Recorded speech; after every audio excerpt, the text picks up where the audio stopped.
So we're looking at like how the words are actually formed. When you're hiring for a technology manager, what does that mean? Are you looking for a technical technology manager? Are you looking for someone who grew up in the chops of software development, knows all of the full delivery lifecycle?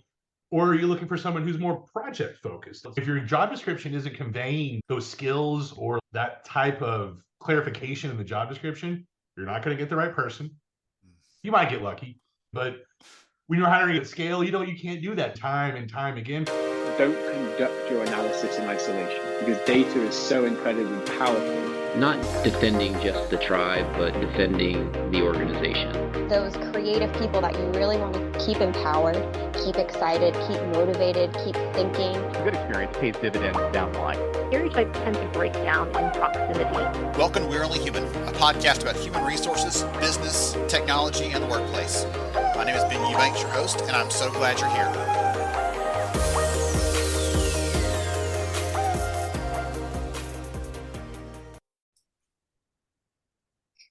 Hey everyone, welcome to We're Only Human. I'm so glad you're here with us. Looking forward to a fun conversation, really diving into skills, talent, data, all those kind of fun things, like the trifecta of nerdiness here. And so glad that I have a fellow nerd friend, someone who I appreciate very much, Brian Jackson here from Southwest Airlines, to talk about some of these things, how he sees the market, the kind of work he's doing, all that good stuff. Brian, welcome. Hey, Ben, thanks for having me. Appreciate it. Absolutely. So I had the distinct pleasure to meet you in person. I don't know if it was a year ago or not now. It's been a while, but I got a chance to meet you at the HQ there. And if anybody's out there listening that's in HR, that's in talent, they do these regular sessions where they bring in leaders from outside the organization to talk about what culture's like at Southwest, everything else. And so I happened to be there on a day that was happening. And so it was fun to just see all the stuff going on, all the energy, and y'all are doing some incredible work. So I'm glad to say, call the Southwest team a friend, and glad to have you here to talk about some of the stuff that you're seeing in the market, some of the ways you're making decisions and looking at data, all that good stuff. So before we get into all the fun, would you take a minute and tell the audience more about who you are and what you do, please? Yeah, thanks, Vince. Brian Jackson. My background is in sourcing or talent acquisition. That's ultimately led me into this new world of talent intelligence with a kind of focus on the labor market side of it.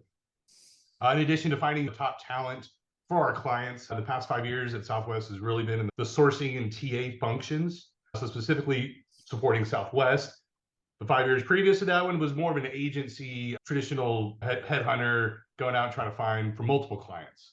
So bringing those large landscape views to Southwest, and then from Southwest, narrowing that into more of a market view is where my role has led me into this to discuss more of the broader labor issues, helping provide those larger insights, trends, what's happening with certain talent pools. That's where the fun is right now because it's unknown. We're going through and figuring out how we can digest all that information, but also give good actionable insights back to the business.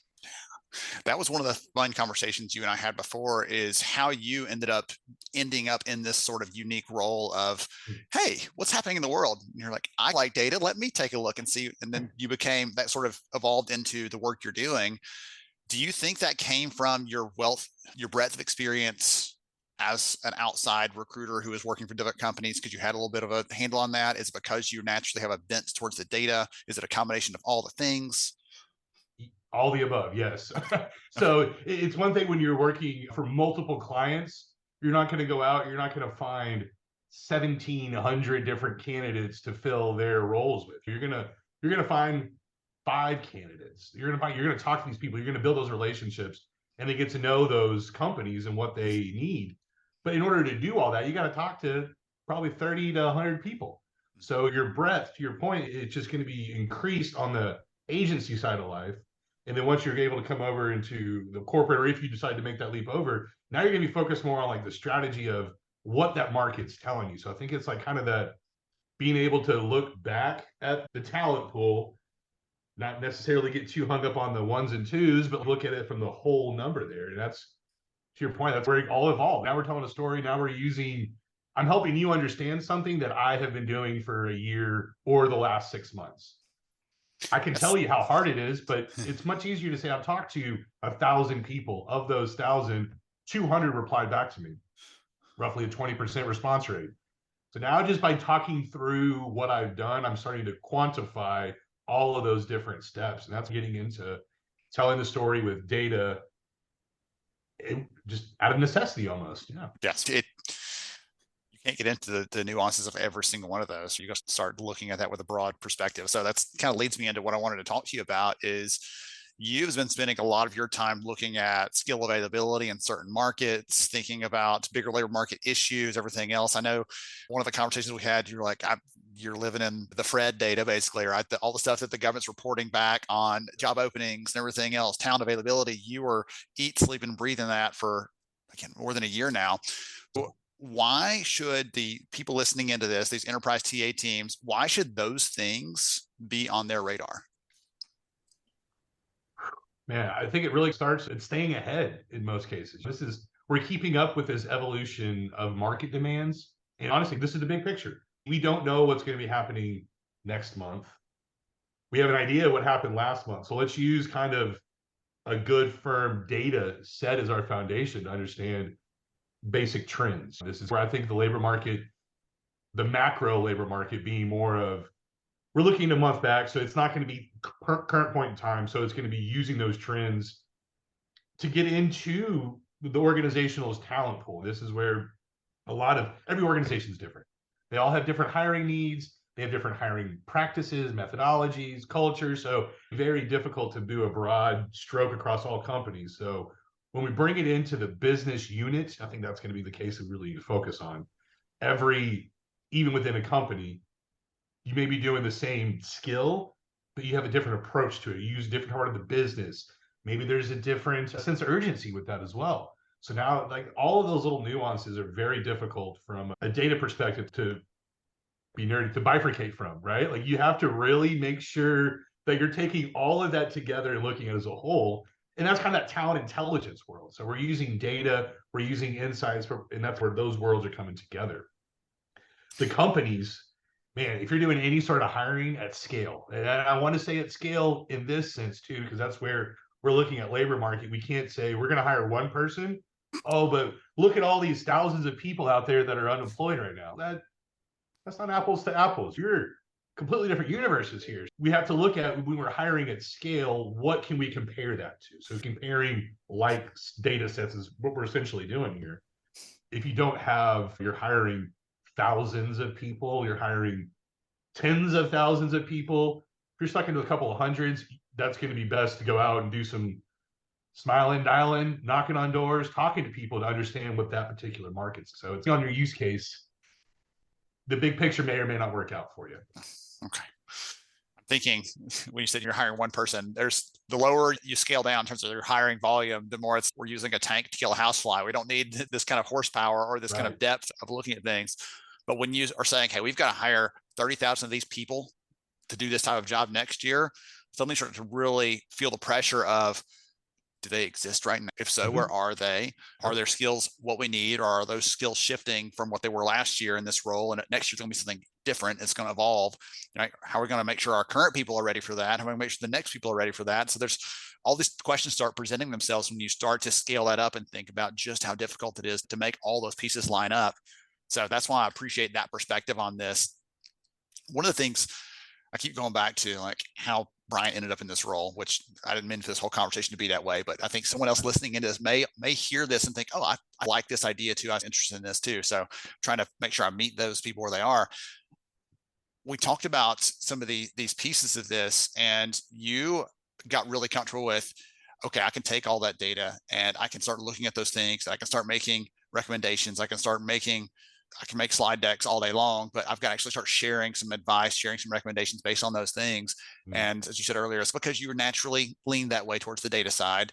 I think your experience as a sourcer also got you really comfortable with looking at the skills of a role, not just a job posting and hoping that person showed up, but you got used to going out and finding the people based on whatever those skills were. And now you're just doing a really big souped up version of that at volume. So everyone listening to that. So I want to kind of transition this way. That's one of the things that we touched on.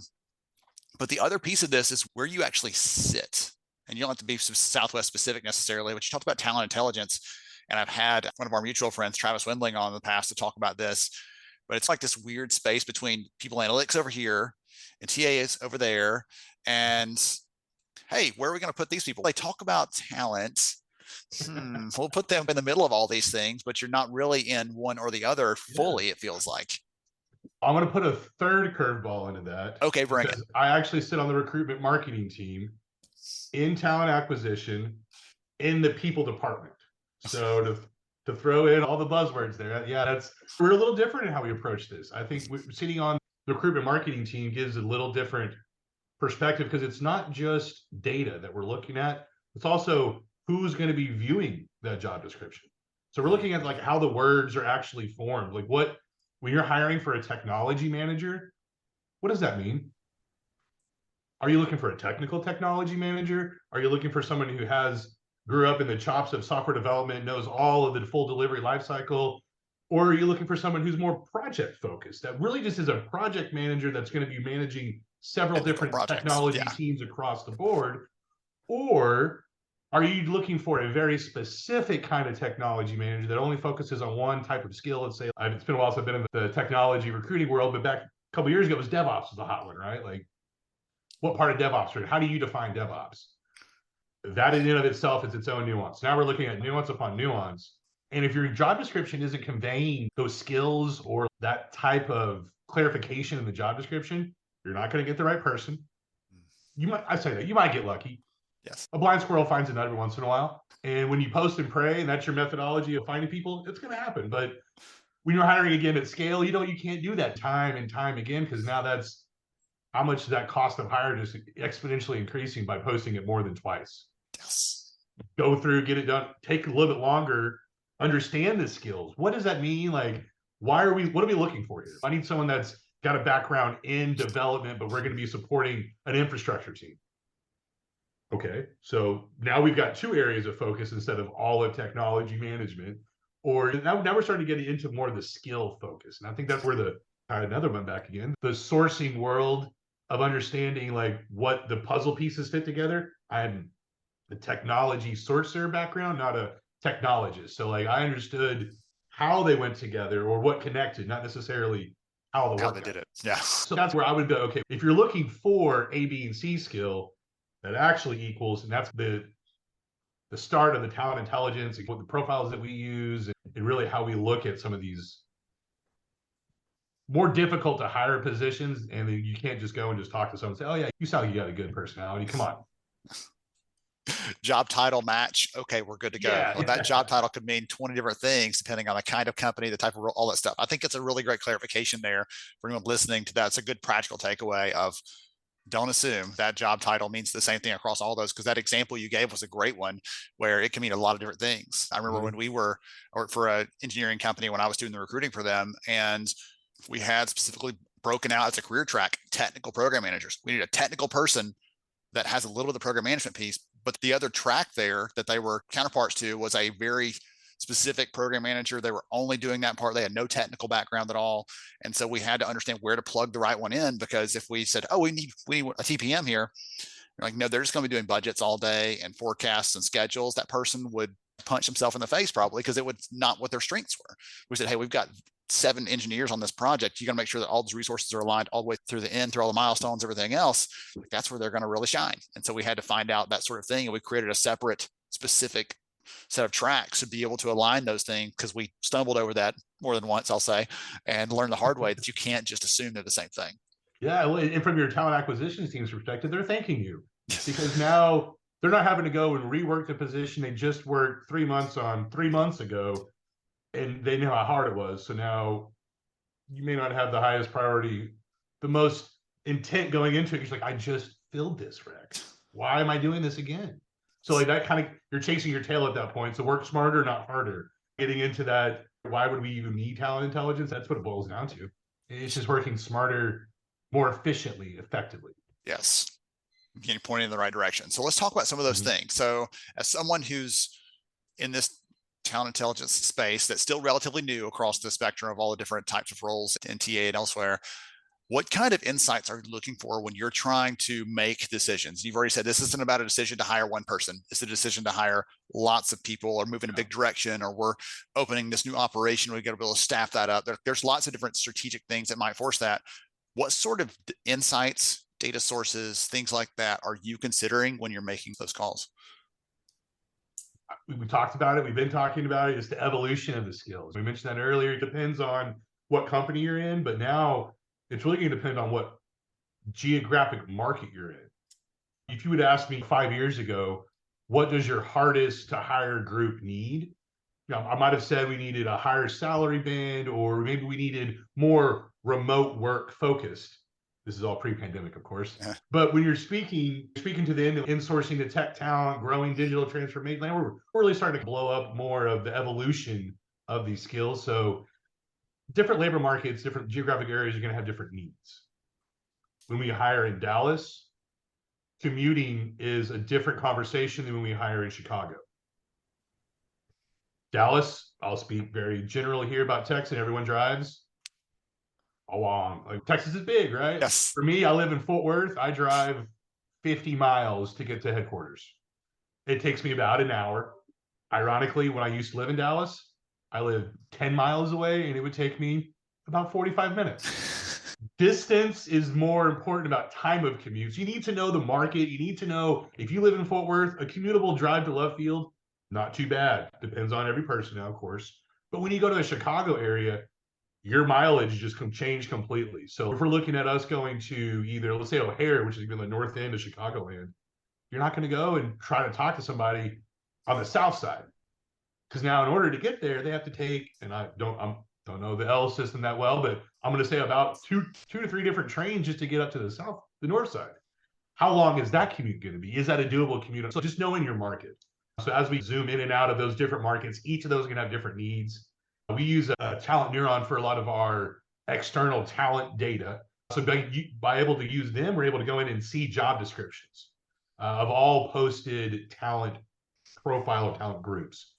So it goes back to the old sourcing days of looking through hundreds and hundreds of profiles to understand, am I about to talk to the right one, or am I on the right path? I do that now with job descriptions. So we'll go through and I'll come through job descriptions, and depends on what level of fidelity we're looking at. If we're just trying to get a general view, I'm not going to read every single one. I'm going to do some skimming, scanning, read a couple, ingest whatever they're trying to advertise to our similar talent pool. Hiring a entry-level, let's say, warehouse worker with a sign-on bonus 3 years ago, you would have been laughed out the door. Now, last year, if you weren't having a sign-on bonus and like you weren't going anywhere, like you weren't getting the hires you needed. So the market changes. We've all experienced this in the last couple of years, especially in post-pandemic or 2021 and on. The needs are going to depend on what the larger market dictates. We were very heavy in the consuming of durable goods at that time. So we're getting all of the stuff off Amazon. We're a big just consumption mode. All we have pent-up demand from the pandemic, and everyone's changing jobs. They're getting more money. They're moving to home. Like all of these things are happening. So it's like the snowball effect. Now we're pulling back and we're going more towards services. So again, looking at the larger labor market, we're able to say, okay, I'm seeing trends in consumer goods spend increasing, and transportation and hotel services are laying flat or they're declining. Okay, maybe we're about to get a big e-commerce boom. That's looking back at 21 and 22 and seeing some of that stuff, but really determining what those skills are now that we see in the market is going to help us in the future too. So just because we're trying to react right now, I think that's a lot of how talent intelligence, this is the maturity of talent intelligence as a practice, but especially at Southwest, we're setting our baseline now. We're understanding what it means when we have a major economic upturn, what that happens to our labor group. Like before, we just got to hire more people, or we got to post more jobs. Let us know in 6 months how that's going, how many people you've hired, and then we'll make another adjustment. So like we're no longer, thankfully, in those states. We're able to make a little bit more real-time decisions based on data. We're able to see these trends happening, and that, honestly, that's the fun part for me. Like why I get excited about just talking about data. And if you would have asked me 15 years ago, would you be excited about like this? I would have laughed at you and said, no, I'm not that nerdy. And look at me now. And look at you now. Got a popcorn and a front row seat to this. Is changing. But there's some fun to that though. That's why I love the research, because I tell people I just like to know what's underneath the rocks when I turn them over. I don't know all the answers, but occasionally I'll find something, even if it tells me I was completely wrong, I'm just glad to know. And I feel like Precisely. That curiosity that leads you to the answer. Going back a little bit to what all I need in this role or how this role, what I find most interesting is I don't know the answer to most things I'm doing. I get to go and research. I get to find that out. I get to say, oh, we're looking at this labor market data. We're now pulling in this talent pool for this particular market. What does that mean? Okay, we see 30,000 is our supply of candidates and our competition is just under 1,000. There's a lot of people out there and not a lot of people getting a job. Should we enter that market, or should we start looking at either transferable or adjacent skills to maybe pull some of that market over this way to us, or that supplied over to us? I'm going to challenge you a little bit. You said, I don't know the answers. And I'm going to say that there probably isn't one clear, real answer to this, right? There's probably multiple answers on this spectrum. And so you're saying, okay, let me look at all the stuff I can and then make my best accurate judgment based on that. We may find out 6 months later that I should have adjusted this way, adjusted that way, but it's not that there is one answer and you're just like, I gotta go dig all this stuff up, because if someone else is trying to follow in your footsteps, I don't want them to think, oh, Brian seems like he just landed on the right thing. No, you're not that lucky. And unfortunately, neither of us is that smart. You gotta keep digging, keep looking. Use the blind squirrel finds a nut. Every once in a while, use that saying earlier. That was what my wrestling coach used to tell me. I don't know why he did, but I used to get that occasionally when I'd win a match. Speaking of that piece if someone else is following your footsteps, I want to ask a question around that, if you don't mind. I'd love for you to talk to someone who is where you were 2 or 3 years ago, who maybe is at the beginning of this or is seeing some of these things like, hey, I think some of the stuff Ryan's talking about today is relevant to our organization, or we don't have someone that's dedicated to this, but I'm intrigued by the idea of looking at some of these bigger trends and being the expert in my organization for those things. What advice would you give them? How should they start building that out in themselves, the skill or a set of skills? How should they start feeling out their leadership's interest or openness to that? We can walk through this for a little bit. I don't really understand that piece because there's no college degree that says, hey, I want to go into talent intelligence. There's nothing, it's not out there. It's just someone starts out probably like you, feels out some of these things and realizes, hey, maybe I could do this. So let's start off. How should someone be starting if they're in your sort of shoes a couple of years ago before you really got into this deeply? What sort of things should they start doing, thinking about, prioritizing? That's a great question, because I think everyone I've talked to in the talent intelligence space has a different path to today. Using my experience and my background, sourcing, talent acquisition, talking to people, understanding what their needs are, less of what job they did.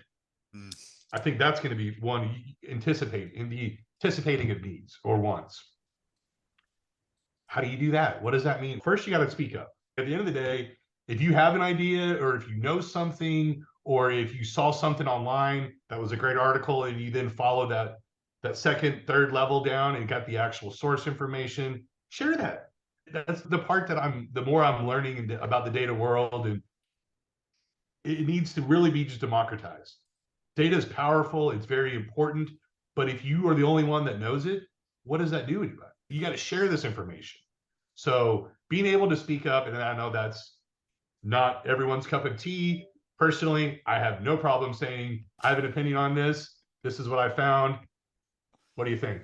So I think that's one for me that I definitely had going for me is if someone asks me a question, I'm going to give you my answer, truthful, best of my ability, whether you like that or not. So that's that little, you got to be a little softer around the edges sometimes. It can't be as direct in a professional setting, but being able to speak up to what you found to be interesting into your world, there's got to be somebody else out there that finds it interesting, especially if we're focusing on talent acquisition and hiring people.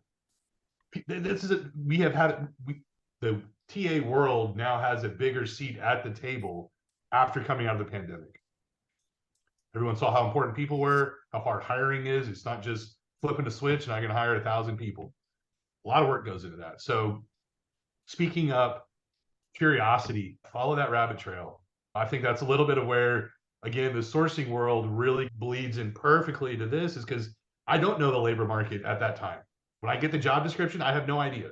I have to go and do my research. I got to find where that path is. Now I see a good talent pool over here. I see it given over here. I can start dropping some lines in, sending some messages out and seeing what responses I get. Same thing on my side now. Now it's a little bit more strategic. It's a little more focused into the business needs. So we have that we can always build around and understand. But without that curiosity, without being able to say, hey, I just found this really cool chart that's able to illustrate what just happened over the last 3 years.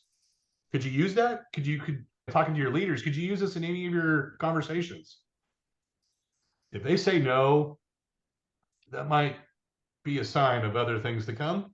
Because in this world today, data is the new oil. I think one of the CEOs of Microsoft said that. That's the big commodity now. It's data, and we can all see that. So who doesn't need data to make a decision? So that's a natural sort of fit that I've alluded to this earlier, and you just touched on a little bit. But so you're talking about taking the initiative, being willing to ask questions, being willing to share some things, being curious. I think all those are great pieces. You alluded to find someone else who's interested in this. Hopefully you're listening to your leaders around you, the lines of business leaders, and other operational leaders saying, man, I've got this challenge, this problem. Okay, great. Let me go dig something up, see if it would help you, which is exactly what you're talking about here. Yep, exactly. What about your own leadership? Kind of feeling them out or seeing if they're open to this kind of thing? Because obviously it requires some time, some effort, right? Brian likes to eat and feed his family, so he doesn't work for free. They have to be willing to invest in this to some degree to really make it go. How would you feel out a leader if you were at some other organization right now? We just picked you up and plunked you down and said, okay, once you start building this, but the leaders may not know yet that they need this. How would you start feeling them out for that? That's a good question, Ben. You've already said you're just going to talk whether they listen or not. A lot of it's that, and I want to look back at how I fell into this by, like you just mentioned, listening to my leader. He said, I want to be the labor market expert. That's literally what I've been trying to do my whole career. Yes. Let me figure that out for you real quick. Test it. We need resources. That's going to be one thing. I think looking at it, if you picked me up now and put me in a new company and said, Brian, go build talent intelligence, my first question right after that was, what resources do I have available to me? Is it internal? Is it external? Is it another team that's already doing data analytics? Or is it another team involved in people analytics? And maybe I can just inject an external data feed, essentially, or an external data pipeline into their normal curation of data. If none of that exists, that's a different conversation altogether. Not one that is it's not undoable. It's just a bigger lift. Now we need more people to look at from an analytical perspective. What does this data mean to us? Speaking in the talent intelligence space, that external piece, that to me is a really big difference between people analytics and talent intelligence, is being able to inject that external lens to it, or that external data coming in. Once we bring that together, that to me is where the intelligence comes in. You have people analytics, you have talent intelligence or talent analytics. Bring those together. Now that's kind of the talent intelligence space. I think the other part of that is understanding, and I'm currently living in this Groundhog's Day, if you will. What HRS system are you on? When you look back, do you change HRS systems in your recent past? We just recently went through a change, and that's been, we're trying to compare, and the pandemic really just threw a hard line in the sand, pre and post pandemic. Hiring markets. We were in a different system pre-pandemic. That's bringing up all of its own hurdles along the way of understanding how do we compare apples and grapes that are not even on the same cart. They're talking different languages, literally. Apples and machetes. Yeah. So we being able, if that's the case, that's where we're at now. If I came into this one, we're learning, we're growing, but I would, right off the bat, I would need Alteryx. I would need some sort of data tool to be able to understand and translate and be able to manipulate the data in a way that I can then align like data sets. Like I said, Groundhog's Day there, we're in it now and we're trying to figure that out. It sounds real simple. We'll just do A plus A and there you go. Or just however many hires you had that one year to however many hires you had this year. And it's not as cut and dry as that with some systems, depending on how the legacy was set up and how your new one's set up. Not to get all about that, but resources, technology, those are going to be the first two things I want to understand. From there, it's what's your hiring scale? Like, what are we looking at here? Are you a company of 300 and you're looking to grow to 3,000? That might be something you need talent intelligence at a smaller level because you're about to Yes. scale up 10x that. So that's a whole different level of you need to be working smarter, not harder. You need to make that one offer, try to get that offer to hire ratio as low as possible. So you're not doing just 3 times as much work to hire one person. I think starting there, like those 3 things. So technology, resources, being able to understand what the hiring levels or hiring expectations are. From there, now we're getting into more tactical, more cultural. How do you present data? How do you ingest the data? Does your business units do their own workforce planning? Does people department or the HR does their workforce? But now we're getting into not an easy answer, and it's gonna be very nuanced there. But that's kind of that double click in or click through that I would do. Absolutely. I love I happened across that a second ago, just saying if I picked you up and dropped you somewhere else, but I think that's a great way of thinking about that without all the other support you have around you right now. You're like, oh, this would have to be true in order for that to happen. This would have to be true. I would need this in place. And I'm talking to more talent leaders in the last few years that are telling me, hey, I just changed to a new company. And one of the prereqs or one of the requirements for me going over there was we've got to bring this tool along with me because it helps me to be as effective as I am. And I'm hearing more and more of that from leaders across all areas like comp, learning, TA, leaders saying this tool that I've been using, I know it really well. I understand how it solves this problem. Best or not, it works for us. And it makes me and my team more capable as a function. I'm seeing more of that sort of thing. Yeah, I think that's again the evolution of talent acquisition right now is we're becoming more technical. It's no longer just get on the phone and call people or just go hire some folks, just go to a hiring event and set up shop and pass on and take resumes. Like, did you bring your table skirt? You got your pop-up banner? Yeah, we're good. We'll hire folks. So it's not the same world 5-10 years ago as it is today. I think it speaks even more volumes to what you were just saying there is just technology has such a big impact in talent intelligence specifically. We'll mark that as my number 4. Requirement of tools must have number 4, requirement of tools. We use Talent Neuron. Love using Talent Neuron. It is very powerful because you have that many data scientists, you have that many data points, you're scraping, like it really does bring a higher level of not only integrity with our data, but also it's not just me that's running it, that my customers, I've got a team behind me, third-party company over here that has data scientists doing it. I can call them up right now and we can dive into the information as deep as we want to go. So I think having that level of backup really helps with technology. Yeah, great. Love that. All right. Okay, so I feel like I could just nerd out with you all day long. I go deeper and asking more nuanced questions, but I'm going to wear you out at some point. So for the audience's benefit, if someone's heard this and says, hey, Brian is doing some cool stuff, I'd love to connect with him, learn more about what he's up to. You okay if I put your link to your LinkedIn in the show notes? Yeah, absolutely. Absolutely. Okay. I would say reference this chat. Let me know what we talked about a little bit. That's one of my old school sourcing pet peeves. I get a lot of requests out there. I like to know those that are actually interested in networking and not just trying to sell or something else like that. Yes. So ping Brian, let him know you heard the conversation today, that you got something good from that. And he'd love to chat with you, connect with you, talk more about some of these things. He's been a force for really helping me understand more about talent intelligence, helping putting you in touch with some other people, because it's so new that there's a lot of things to learn, a lot of ground to cover, and we're all sharing and comparing notes with each other. So thank you again, Brian, for joining me. Such a fun conversation. Look forward to the next time I get a chance to see you in person, say hello. And to everybody else out there, hope you enjoyed the conversation today. Got some good notes, good ideas from this, some good strategy for your TA function or your talent intelligence function if you've actually made it that far. We'll catch you again next time on We're Only Human. Thank you so much for joining me on the show today. I'm honored to have you as a listener. If you enjoyed this episode, please take 10 seconds to rate it at iTunes, Stitcher, or wherever you listen to your podcast. Also, if you know a friend that could benefit from today's conversation, please pass it their way.